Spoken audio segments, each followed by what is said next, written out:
안녕하신가요? 저는 50대가 되도록 결혼 한 번 안 해본 아줌마입니다.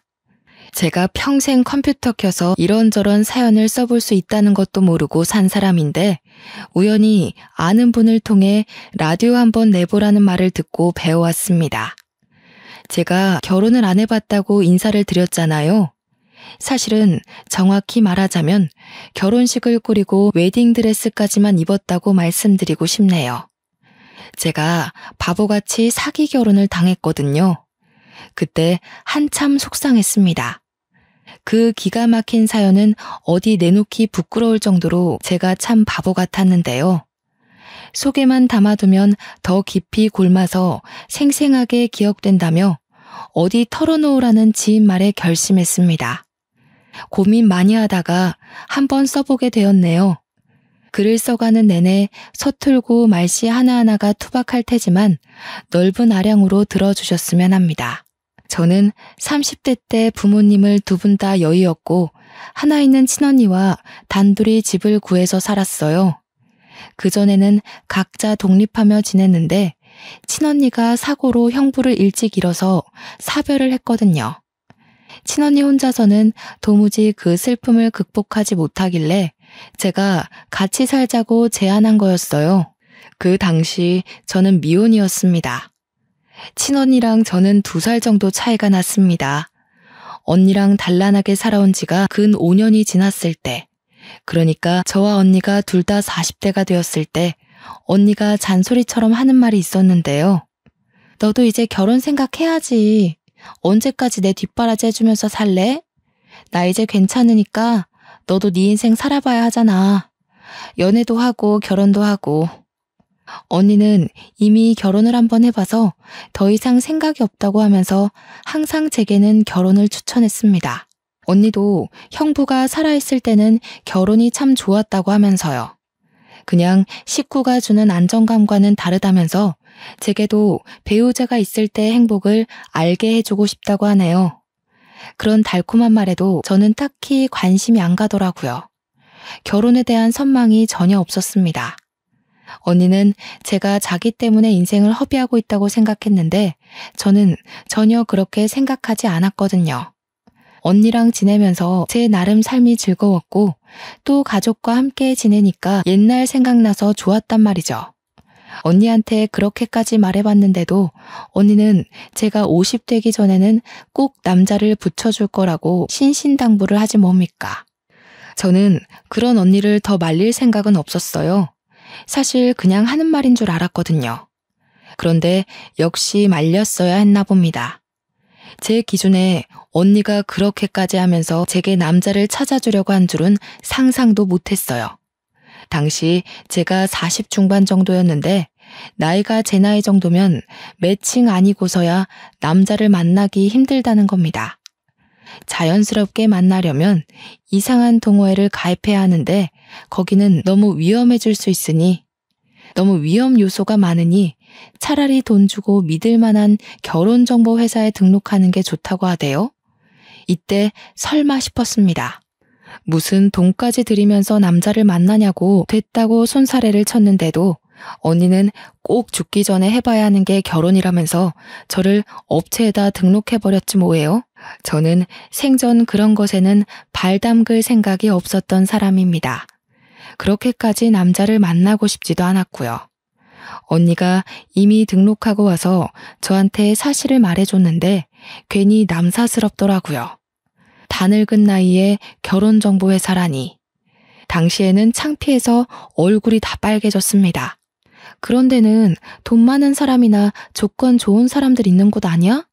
아니면 젊은 사람들이나 희망이 있지. 나는 직장도 변변찮고 나이도 많잖아. 괜히 돈 버리는 짓 했네. 지금이라도 물을 수 없어? 거기는 웃긴다.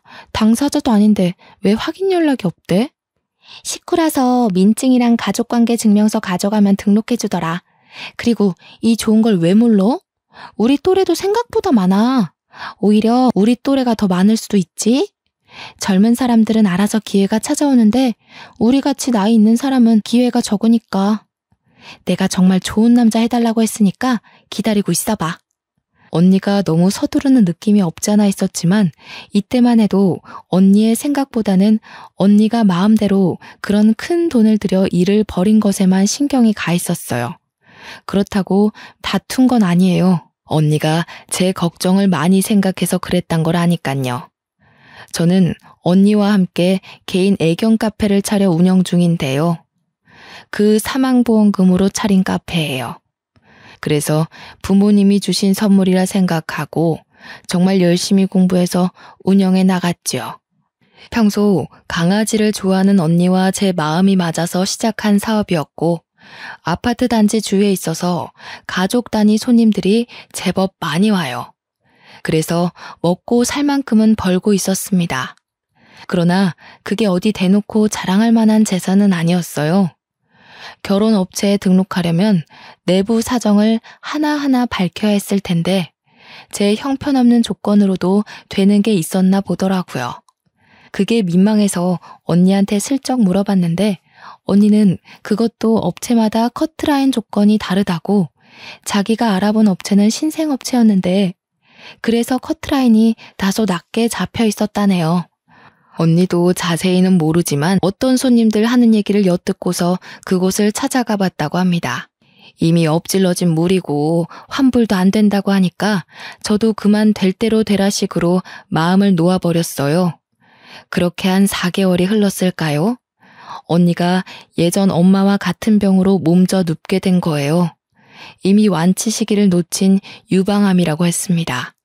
언니가 스스로 입원을 한 뒤에 저한테 연락이 왔었는데요. 저는 그 전화 한 통을 받고 나서야 처음으로 언니의 지병을 알게 되었습니다.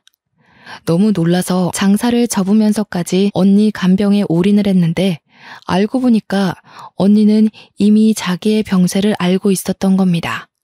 내가 사망보험금 들어놨거든. 우리 동생 혼자 두고 가는 게 미안해서 언니로서 주는 용돈이야. 누구 주지도 말고 너 혼자 다 써야 돼.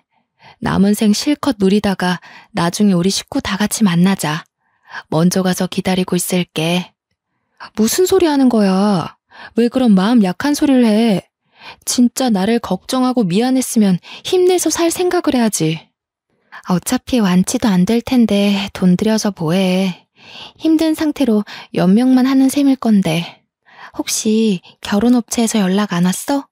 그거 연락 오면 꼭 받아야 돼? 지금 이 와중에 그게 문제야? 언니 앞날이나 걱정해. 내 일은 내가 알아서 잘할 테니까. 대체 왜 나를 나쁜 동생으로 만들어? 내가 언니를 위해서 노력해볼 수도 없게 왜 이제서야 얘기를 했냐고. 제가 그때 언니를 얼마나 나무랐는지 모릅니다. 화가 나서 원망스럽기까지 했어요. 그럼에도 언니는 그동안 자기 힘들 때 옆에 있어줘서 고마웠다고, 끝까지 같이 못 있어줘서 미안하다고 그가 못했던 고백들만 할 뿐이었습니다. 언니는 몇 번 치료를 받았는데도 암세포가 번지기만 할 뿐 의사도 더 이상은 가망 없다고 했고 그렇게 호스피스로 옮겨졌어요. 그곳에선 입원한 지 일주일 만에 급격한 컨디션 저조로 세상을 떴고요. 어쩌면 부모님이 돌아가셨을 때보다 더 힘들었던 것 같습니다. 제겐 정말 하나밖에 없는 가족이었거든요. 옆에 가족이 단 한 명도 남지 않았다는 건 생각보다 더 무섭고 혼자인 것 같은 기분이더라고요. 언니 장례를 마치고 언니랑 같이 썼던 방을 정리하면서 발견하게 된 것이 있었는데요. 하나의 봉투였습니다.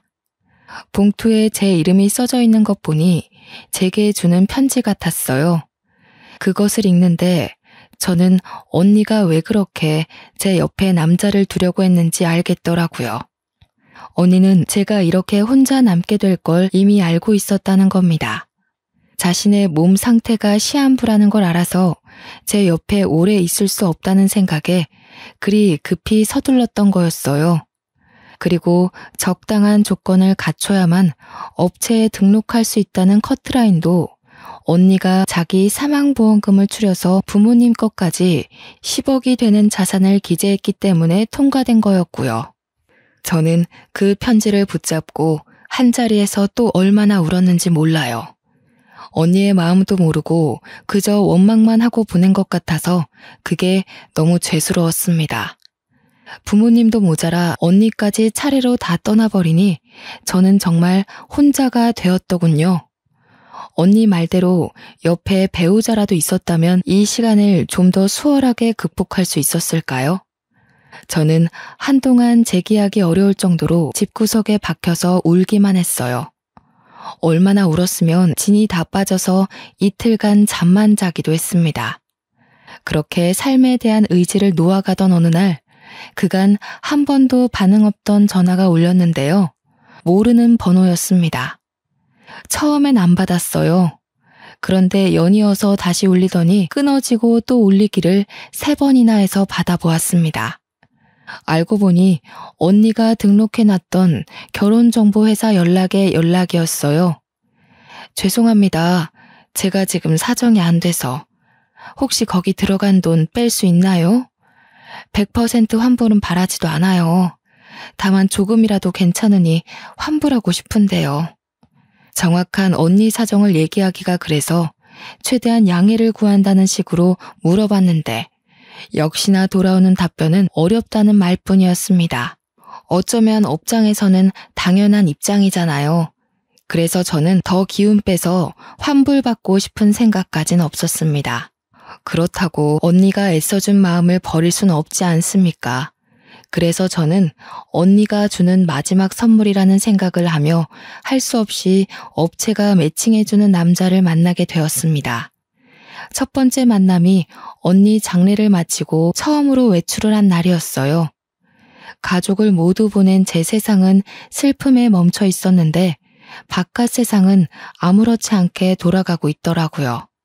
당연한 일인데도 그게 한편으론 서운하고 허탈했네요. 선자리에서 만난 남자의 첫인상은 굉장히 신사답고 깔끔했습니다. 원래 성격이 밝은 편인 건지 제가 우중충한 표정을 짓고 있어도 남자는 자리에서 내내 웃음을 잃지 않더군요. 아직까지 결혼을 안 하셨다고 들었어요. 40대 중반이시면 제법 늦은 나이인데 혹시 특별한 이유가 있으세요? 말씀하시기 불편한 이유면 대답 안 하셔도 됩니다.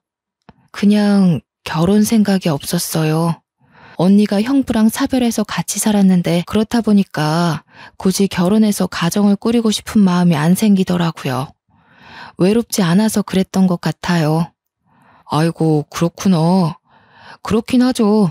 가족이 옆자리를 메워주니까 굳이 생사람 만나서 새 가정을 꾸릴 필요는 못 느꼈을 수도 있죠. 그럼 지금도 언니랑 같이 살고 계세요? 아니요. 언니는 지난주에 좋은 곳으로 갔어요. 그래서 제가 지금 누구를 만나고 싶은 마음의 여유가 없어요. 제 태도 때문에 혹시 기분 나쁘셨다면 사과드릴게요. 저도 참 청승 맞았네요. 굳이 언니 사정까지는 얘기할 필요는 없었는데 저의 골마있던 속이 자꾸 입 밖으로 튀어나와 버리더군요. 남자는 무슨 죄겠어요. 그저 좋은 인연 만나고자 나왔을 텐데 저와 매칭이 되는 바람에 시간 낭비, 돈 낭비하게 된 셈이 아닙니까? 저는 눈물이 그렁그렁 맺히는 걸 얼른 티슈로 닦으려고 찾는데 남자가 먼저 제게 건네주었습니다. 그런데 문제는 그 손길이 너무 따스해서 위로받는 느낌이 들어 저도 모르게 눈물을 쏟은 거예요. 저는 남자분에게 고맙다고 고개를 숙인 채 좀 심하게 울었습니다. 상대방 입장에서 짜증내며 자리를 박차고 나갈 수 있다고 생각해요. 그래서 남자분이 어떤 질타를 던져도 감안하고 남자가 먼저 나가면 저도 이 자리를 뜰 예정이었거든요. 그런데 남자는 끝까지 제 곁을 지키며 티슈까지 더 챙겨와 주는 거 있죠. 초면이라지만 솔직히 고마운 마음밖에 없었습니다. 혼자라고 생각했는데 누군가 곁에서 손을 내밀어 주니 그 순간 짧게나마 숨통이 트이는 것 같았어요. 저는 생각 외로 후회했던 것만큼 좋은 시간이었지만 남자는 아니었을 거라 생각했습니다. 당연히 다음 기약은 기대도 안 하고 있었어요. 그냥 하루 위안받고 온 날이라고만 여겼죠. 그러나 그날로 다시는 저를 안 볼 거라 생각했던 그 남자에게서 연락이 온 겁니다. 현주 씨 뭐 하세요? 오늘 저녁에 붉은 달 뜬대요. 같이 보러 가실래요? 주소 알려주시면 제가 모시러 갈까 하는데. 저는 그냥 집에서 쉬려고요. 죄송합니다. 연락 주실지는 몰랐는데 지난번엔 너무 죄송했어요. 저보다 더 좋은 분 만나서 좋은 인연 이어갔으면 해요. 현주 씨, 저도 현주 씨처럼 소중한 사람을 먼저 보냈어요. 결혼하려고 했던 사람이 현주 씨 언니분이랑 같은 암에 걸려서 저도 많이 힘들었거든요. 하지만 내가 살아야만 사랑하는 사람들이 위해서 마음 편히 쉴 수 있지 않을까요? 집에서 소가리만 하고 있으면 하늘에 있는 식구들 속이 더 곪아요. 아마 현주 씨 언니분도 현주 씨가 잘 살길 바라고 있을 거예요. 그 남자가 건네는 따스한 위로에서 언니가 멀쩡한 정신일 때 해줬던 마지막 말이 떠올랐습니다. 사망보험금 다 쓰고 즐기고 오라는 언니가 순간 눈앞을 스쳐갔죠. 제가 가진 전 재산은 언니 사망보험금에 엄마 아빠 사망보험금까지 총 액수가 10억 정도일 겁니다. 언니가 밑에 물려준 후손 신경 안 써도 되니까 저보고 꼭 혼자 다 쓰라고 했잖아요. 남자분이 저처럼 같은 경험을 겪어서 제가 남자분에게 끌렸던 것일까요? 그분의 따뜻한 위로에 크게 흔들린 저는 그때부터 남자분이 부르는 대로 밖을 나갔던 기억이 납니다. 그 남자도 결혼할 여자가 있었으나 결혼까진 못했으니 총각이었고 저도 처녀였잖아요. 아무래도 그게 저희 둘 사이를 급격히 좁히는데 큰 원동력이 아니었나 싶어요. 남자는 여자들이 좋아할 만큼 다정하고 배려심이 깊은 사람이었습니다. 늘 제 감정을 먼저 생각해주며 제 마음속 이야기를 경청해서 들어줬죠. 그 때문에 더 저는 마음 놓고 속내를 비쳤던 것 같네요. 그분 품에서 몇 번이나 언니를 그리워하며 울었는지 모릅니다. 아마 남자는 제가 아니었더라도 그 어떤 여성분들에게 신사 같은 분이 아니셨을까 싶어요. 그래서 남자분을 향한 제 마음에 어느새 사심이 깃들었다는 걸 알고서 접으려 했으나 어느 날 그 남자가 저한테 뜬금 고백을 하는데 내용을 듣고 깜짝 놀랐습니다. 현주 씨를 가까이서 지켜드리고 싶어요. 현주 씨처럼 이렇게 마음 여리고 순수한 분 옆을 감히 탐내서 죄송해요. 현주 씨가 괜찮다고 한다면 더 가까운 사이가 되고 싶은데 허락해 주시겠어요? 남자가 제게 반지를 주면서 청혼을 하는 거 아니겠습니까? 저는 솔직히 결혼은 애써 기대 안 하고 있었거든요. 제가 워낙 많이 울기도 했고 마음에서 언니를 쉽게 보내주지 못해서 남자분이 좀 지쳤을 거라고 생각했으니까요. 그래서일까요?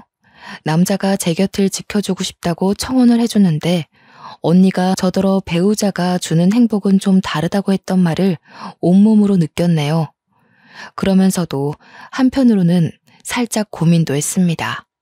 제가 나이 50이 다 돼가기도 했고 그 나이 먹도록 해볼 건 나름 많이 해봤으나 결혼은 처음이라서 생각 없이 뛰어들기가 좀 망설여지더라고요.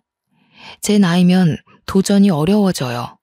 게다가 제 팔자에 결혼은 없을 거라고 이미 단념하고 산 지가 오래라. 그래서 남자가 해준 청혼을 받고도 솔직히 걱정 많이 했는데요.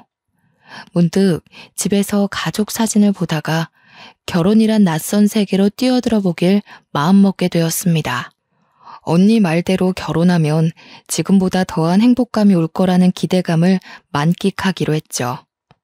그 남자가 만들어 놓은 인생 설계에 함께할 의지가 생기자 저 또한 좀 더 적극적으로 마음을 표현하게 되더군요. 남자는 제가 한 번도 받아보지 못한 이벤트도 많이 해줬어요.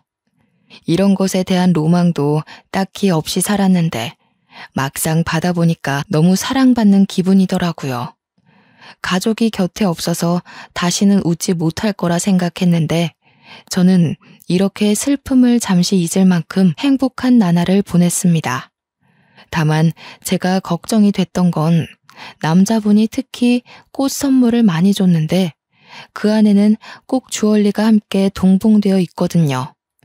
이게 한두 푼 하는 게 아닐 텐데 기념일도 아닌 날마다 이렇게 선물을 주니 남자에게 부담이 되진 않을까 싶어 걱정되는 거 있죠. 희석 씨, 왜 자꾸 돈을 써요? 이게 다 얼마래? 이렇게까지 안 해줘도 저 충분히 희석 씨 마음 알아요. 이러면 제가 미안해지잖아요. 내가 있는 게 돈뿐인걸요? 현주 씨한테 내 모든 걸 걸겠다는 표시예요. 그리고 현주 씨가 곧 제 사람이 될 거잖아요. 제 것한테 제 마음 퍼주는 건데 뭐 어때서요? 이쯤에서 업체에서 본 정보가 다시 떠올랐는데요. 이 남자는 20억 자산가로 기재되어 있었어요. 직원한테 듣기로 술 브랜드 공장을 운영한다고 했던 것 같네요. 그래서 정말 이만한 돈이 부담되지 않을 만도 했죠. 또 남자 말대로 저희는 곧 결혼을 하게 될 사이니 서로에게 주는 마음의 표시는 우리 모두의 것이 되는 거나 다름없다는 말도 일리가 있더라고요. 저와 남자는 다툼 한 번 없이 이렇게 무난한 만남을 지속해가고 있었습니다. 행복한 하루만 계속되던 중 한 번은 제가 남자를 집에 초대한 적이 있었는데요. 결혼하기 전에 제 집을 소개해드리고 집에서 밥 한 끼 해주는 게 예의라고 봤기 때문이에요. 그 당일에 제가 얼마나 진수성찬을 차려놨는지 몰라요. 남자가 좋아하는 걸로다가 전부 만들어 놓느라 꼭두 새벽부터 일어나서 요리를 했거든요. 가족들 있을 때도 이렇게까진 차려 먹은 적이 없는데 저도 그 남자한테 많이 빠져 있었나 봅니다. 남자가 집에 도착해서 초인종을 눌렀을 때 정말 소녀처럼 설레었던 기억이 나네요. 나이 50을 바라보는 입장에서 현관문까지 그렇게 달려본 것도 처음이었어요. 문을 열자마자 남자의 얼굴보다 꽃다발이 먼저 들이밀어졌는데요. 오늘은 제가 선물 좀 주려고 했는데 또 선수를 빼앗겨버려 조금은 심통이 났습니다. 물론 두근거리고 기분 좋은 어리광이었다고 봐야겠죠. 그런데 말입니다. 저희 집이 주택이라서 대문을 열면 마당을 넘어 골목이 보이거든요. 제가 남자의 꽃을 받고 기뻐하던 중 우연히 그 골목을 보게 되었는데 웬 여성분이 저희 집을 빤히 쳐다보고 있는 겁니다. 나이는 저랑 또래거나 저보다 살짝 어려 보이는 것도 같았습니다. 보자마자 살짝 소름이 돋았던 건 제가 오해할 수도 없게 너무 노골적으로 저희 집을 보고 있어서였어요. 저희 집을 보고 있었는지 아니면 저희를 보고 있었는지 명확히 알지 못했지만 확신할 수 있었던 것은 여성분의 시선이 저희 쪽 언저리를 돌고 있었다는 거예요. 어떤 영문인진 모르겠으나 만약 저희를 보고 있던 게 맞다면 너무 무섭지 않나요? 대체 뭐 때문이었을까요? 저는 더 이상 버티고 서 있질 못하고 얼른 그 남자를 끌어당겨 문을 닫았습니다. 남자는 제 표정을 보고 왜 그러냐고 묻더군요. 아니, 웬 여성분이 저희를 쳐다보는 것 같아서요. 동네 주민 얼굴은 제가 다 알거든요. 그런데 처음 보는 사람이었어요. 왜 저희 집을 그렇게 쳐다보고 있는 건지. 제가 무서워하자 남자가 씩씩하게 창문 쪽으로 걸어갔습니다. 창문 밖으로 주위를 확인하는 것 같더니 아무도 없다고 하네요. 그 말에 곁으로 가서 저도 확인해봤는데 횡한 골목만 있을 뿐 정말 그 여자가 없어졌더라고요. 하지만 착각했다고 생각하기엔 그 여자의 시선이 너무 저와 남자를 향해 있었기에 도무지 잊기가 어려웠는데요. 남자는 저를 심각하게 걱정해주며 같이 마음 써주는 덕에 그냥 그러려니 하고 넘겨버렸습니다. 좋은 날인데 괜히 저 때문에 분위기 망쳐지는 건 원치 않았거든요. 그렇게 근 10개월이 지난 후 저는 그 남자와 결혼식을 올렸습니다. 당시 저는 결혼식 전날 밤부터 설레서 잠을 청하는 게 어려웠어요. 결혼식 전날 밤이라 그런지 마음이 많이 싱숭생숭하더라고요. 언니에게 이러한 인연을 만들어준 것에 감사를 전하며 다음 해부터 시작될 50대부터의 삶을 행복하게 보내겠다고 마음속으로 인사를 하면서 잠이 들었네요. 결혼식 당일은 아침부터 기대가 가득했던 오전이었는데요. 결혼식에선 오랜만에 보는 친구들을 대거 만났던지라 하루 종일 뜬구름 같은 마음으로 들떠 있었습니다. 그런데요, 사람들 발길이 뚝 끊긴 시점에서 지인이 아닌 모르는 여자가 신부 대기실로 들어오는 겁니다. 다들 당황했던 건 신부와의 만남 시간이 한참 끝난 후였기 때문이죠. 직원분들이 나서서 들어오면 안 된다고 말렸지만 제가 괜찮다고 해서 마주하게 되었는데요. 못 보던 분인 것 같은데 혹시 신랑 쪽 하객이세요? 제 신랑은 아마 지금 입장 준비하느라 바쁠 거예요. 식장 입구에 한번 가보시겠어요? 네, 신랑분 보러 왔습니다. 제 신랑이 다른 여자랑 결혼한다길래 찾아와 봤어요. 기억하실지 모르겠는데 저는 신부님 한 번 뵌 적 있거든요. 제가 신랑 명의석 와이프입니다. 저는 순간 제가 잘못 들은 줄 알았습니다. 근데 주변 직원들도 웅성거리는 것 보면 잘못 들은 게 아니라는 거겠죠. 여성분은 곧바로 울먹이기 시작하더니 다짜고짜 제 앞에 무릎을 꿇더라고요. 그러면서 그 여자가 하는 말에 저는 이 결혼을 할 수 없다는 걸 눈치채고 말았네요. 제발 결혼하지 말아주세요. 뱃속에 아이가 있어요. 희석 오빠 아이예요. 원하신다면 아이 태어나고 친자 확인서도 드릴게요. 여자가 대놓고 저더러 결혼하지 말아달라 사정하면서 자신의 신세를 얘기했는데요. 그 순간 머리를 한 대 맞은 느낌이라서 머릿속이 하얀 도화지가 되더군요. 그러니까 이 여자가 하는 말은 지금 제 신랑이 혼인신고 없이 이미 결혼을 한 사람이었고 자기가 제 신랑 부인인데 집안 사정이 어려운 실정이었고 제 신랑이 돈을 구하기 위해서 학위 조작, 재력 조작, 신분 조작을 해서 업체에다 등록했으며 돈 많은 여자 꿰어서 재산 빼먹으려고 했다는 내용이었습니다. 정신없는 와중에 대충이나마 들었던 사실이 이랬다는 거니까 더 세세한 내용은 얼마나 기가 막히겠어요. 제가 그쪽 말을 어떻게 믿죠? 다짜고짜 찾아와서 그런 말을 하면 제가 바로 믿어야 하나요? 저는 제 신랑 말을 먼저 들어야겠어요. 그만 나가주세요. 신랑 쪽에선 분명 아니라고 하겠죠. 하지만 사실이에요. 당신이랑 연애하면서도 남편은 내내 저랑 같은 지붕 아래 살고 있었다고요. 저희 집에 남편 옷이랑 물건 다 있거든요. 원하시면 보여드릴게요. 그러니까 제발 이 결혼하지 말아주세요. 저 남편 없이 못 살아요. 여자가 덧붙이는 말을 들어보니 제 신랑이 원래 제 돈만 빼먹고 저를 버리려고 했기 때문에 저와의 결혼 얘기는 당연히 없었대요. 그러던 어느 날 갑자기 제 신랑이 본처에게 청첩장 내밀었고 새로 결혼하고 싶은 여자가 생겼으니 그만 사이를 정리하자고 했다네요. 뱃속에 아이까지 생긴 여성분 입장에선 이혼을 받아들일 수 없어서 제 결혼식장까지 찾아온 거라고 울부짖었습니다. 이렇게 얘기를 듣던 중 저는 순간적으로 딱 떠오르는 잔상이 있었는데요.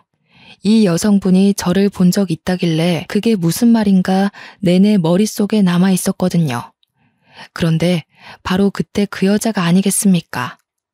신랑을 집에 처음 초대했던 날 섬뜩하게 저희 집을 빤히 쳐다보고 있던 여자 있잖아요. 바로 그 여자였다니까요. 그걸 알고부터 제 상태는 더더욱 붕괴되어 버렸습니다. 여성분은 계속해서 제 앞에서 오열을 하고 있고 저는 입장 10분을 앞두고 멍 때리기만 했고 직원들은 상황이 상황인지라 차마 입장해야 된다고 재촉하지 못했죠. 그때 참 타이밍 나쁘게도 제 신랑이 신부 대기실을 방문했는데요. 입장하기 전이라 무척 떨리는지 제 얼굴을 보러 잠깐 들렸더라고요.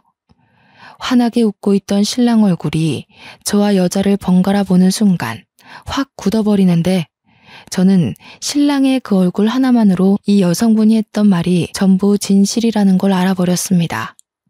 신랑 표정이 알아서 말해주는데 그걸 눈치채고 알아보는 것조차도 제겐 괴로운 일이더군요. 당신이 여긴 어떻게? 이 여자가 진짜? 여기가 어디라고 쫓아와? 내가 허튼 짓 하면 가만 안 둔다고 했지. 할 말 있으면 나를 찾아오라고 했잖아. 심지어 제 신랑은 여태 제가 보지 못했던 험악한 모습으로 여자를 질질 잡아 끌기 시작했는데요. 다정했던 신랑의 모습이 모두 거짓이었다는 것도 여기서 밝혀진 셈이었죠. 여성분은 자기 신랑한테 우악스럽게 끌려가면서도 신랑한테 계속 매달리며 사정을 했습니다. 어떻게 당신 애를 보고도 이럴 수가 있어? 어떻게 나한테 이래? 돈만 구해온다고 했잖아. 나랑 우리 아이 행복하게 해준다고 했잖아. 닥쳐. 현주 씨 미안해. 내가 얼른 쫓아내고 올게. 이 여자가 뭐라고 했든 믿지 마. 내가 다 설명할 테니까 잠시만 기다려. 예비 신랑과 여성분이 그대로 대기실을 나갔고 저는 턱 막혀있던 숨을 토해내면서 동시에 눈물까지 터져 나왔습니다. 직원들이 휴지를 가져와 제 눈물을 닦아주었어요. 거기다 대고 저는 흐느끼며 부탁을 했죠. 경찰 좀 불러주세요. 선생님들, 저 사람들 좀 잡아가달라고 해주세요. 죄송합니다. 저 때문에 헛고생하셔서 죄송해요. 직원들은 저를 달래주면서 위로의 말도 같이 전했어요. 그리고 경찰 부르는 걸 잠깐 망설이는 듯 했으나 곧 속속들이 움직임을 보였습니다. 이 모든 초토화가 고작 10분이란 짧은 시간에 일어났던 일들이에요.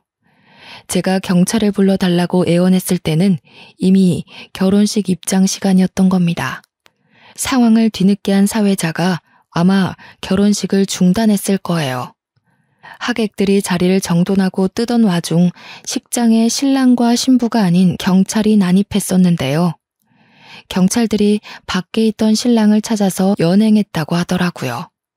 원래는 그대로 경찰서에 끌려갈 처지였지만 신랑이 저 한번 만나게 해달라고 사정을 하는 바람에 경찰과 동행하여 신부 대기실을 찾아온 거 있죠.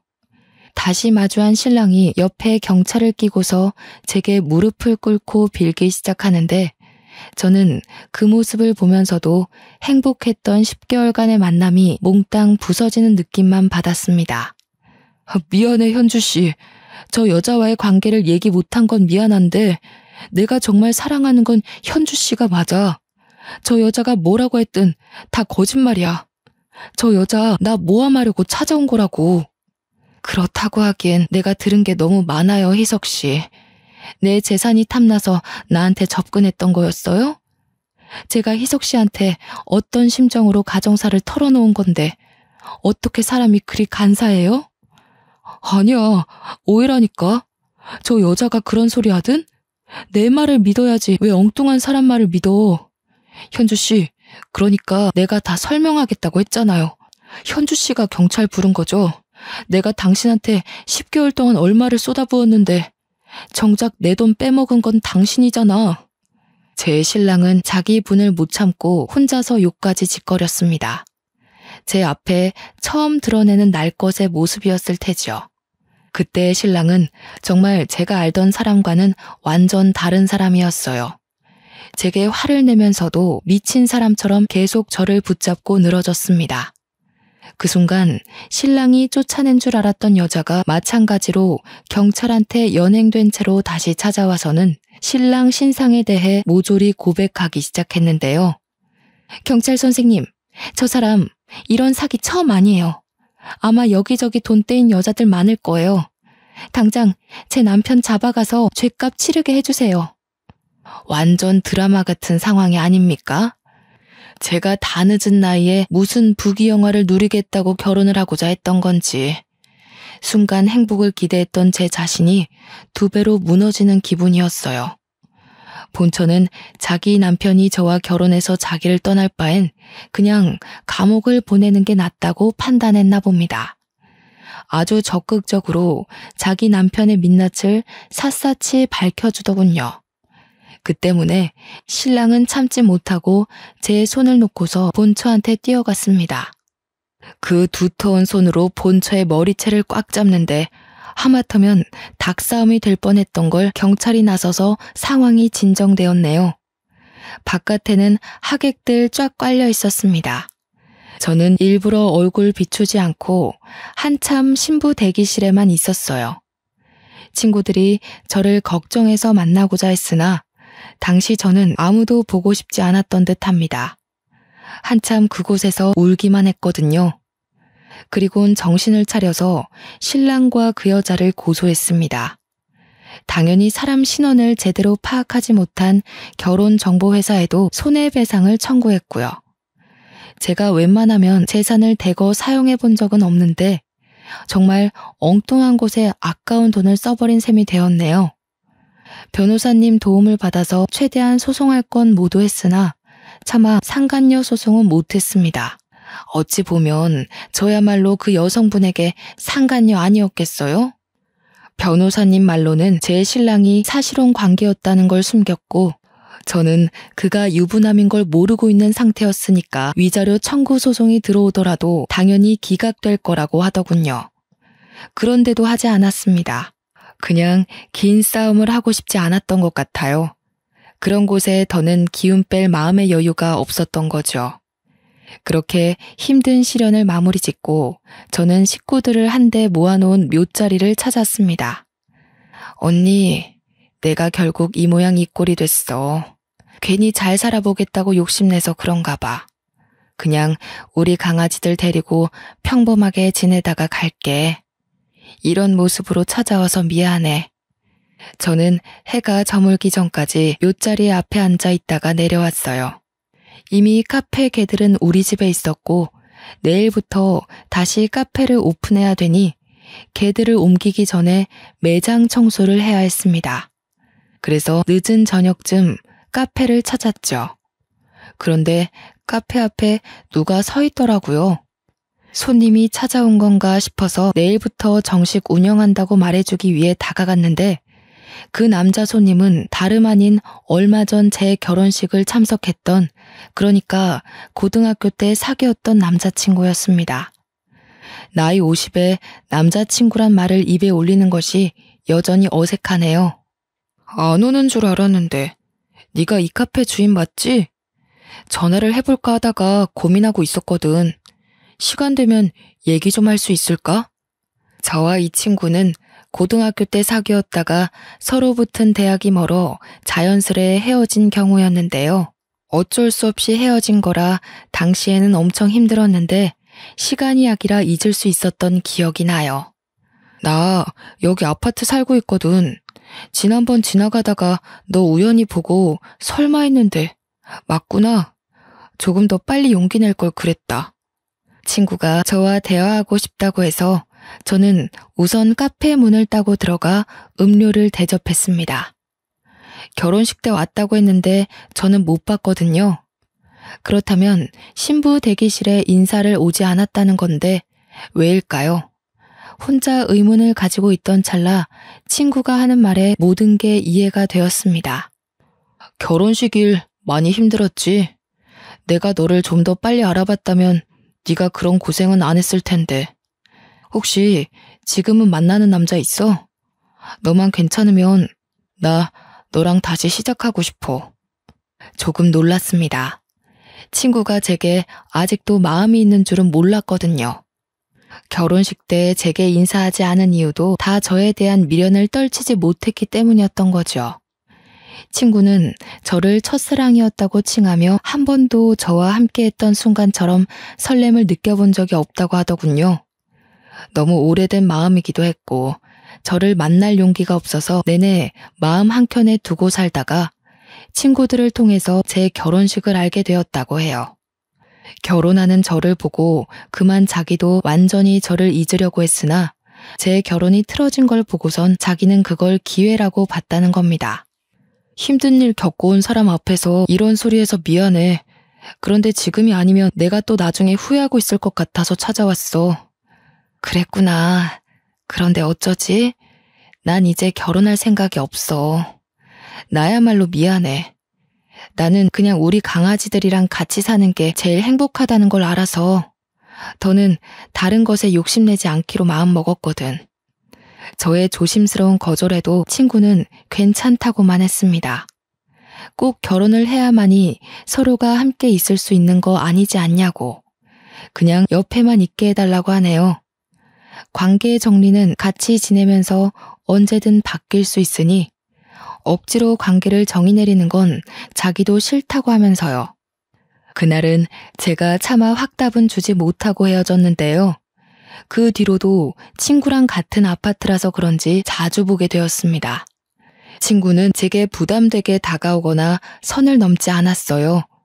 와서 손님이 많으면 카페 일을 도와주기도 했고 강아지들 관리에도 큰 보탬이 되어 주었어요. 그렇게 3년이 지난 현재까지도 저와 친구의 관계는 제자리 걸음 중입니다. 친구는 아직도 제 카페에서 개들이랑 시간을 보내고 저와 얼굴 마주하는 게 좋기만 하다고 하네요. 참, 친구도 아직 결혼을 안 했대요. 다른 여자한테 마음이 안 간다는 이유만으로 계속 결혼을 미뤄왔다고 하더라고요. 그렇다고 또 제게 결혼을 언급하는 건 아니었어요. 친구의 감정이 어떤지 제가 먼저 궁금할 정도로 친구는 자신의 마음을 묻어두기만 했죠. 남자한테 크게 당해서 결혼식까지 망쳐본 제가 바보 같게도 또 남자한테 흔들리고 있으니 얼마나 한심합니까? 감정이 앞서는 이 마음을 억누르는 것도 참 힘든 일이더군요. 그러면서도 한편으론 모른 척 제 감정이 시키는 대로 넘어가 볼까 싶기도 해요. 이 감정을 한 번 더 믿고 가봐도 되는지 지금은 그 생각으로 고민이 깊습니다. 사연을 이렇게 써내려가는 게 맞는지 기억을 떠올려보며 작성하느라 시간이 좀 오래 걸렸습니다. 남들에게 제 이야기를 전하는 게 역시 보통 일은 아닌 듯 싶네요. 하늘에서 허락해주는 제 세월이 어디까지인지 모르겠으나 제가 조금은 두려움을 걷어낼 필요가 있는 걸까요? 다른 사람들은 저 같은 상황을 직면했을 때 보통 어떤 결정을 내리는지 궁금합니다. 누구는 원래 사람한테 대이기도 하면서 사람한테 치유받고 그러는 거라고. 삶이 본래 그렇게 살 수밖에 없도록 만들어졌다고 하는데 그 말이 맞는 걸까요? 그만 마음을 내려놓아야지. 그때 크게 당한 사건을 그만 잊어야지. 하는데도 이 두려움을 완전 모른 채 하는 게 참 어려운 일인 것 같습니다. 그래도 그 친구한테 참 고마운 것이 있어요. 매일 곁에서 같이 있어주는 친구의 노력 덕분에 제가 혼자라는 생각에서는 벗어났다는 겁니다. 저는 세상에 혼자 남겨진 것 같다는 생각 때문에 외롭거나 무섭지는 않아요.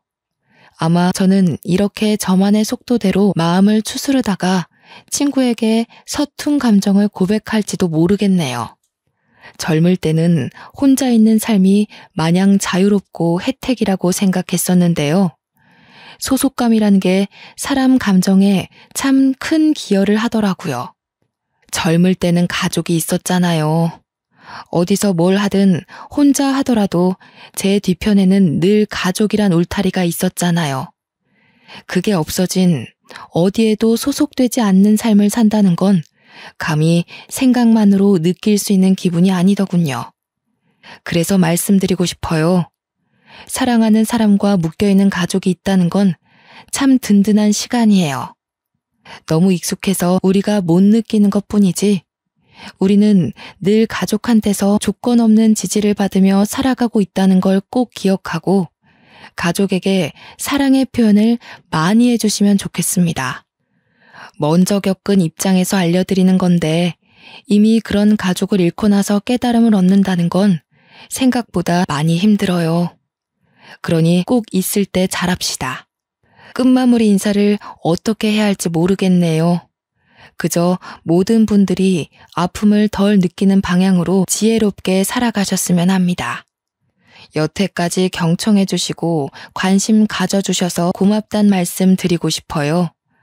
그럼 이만 글을 마치도록 하겠습니다.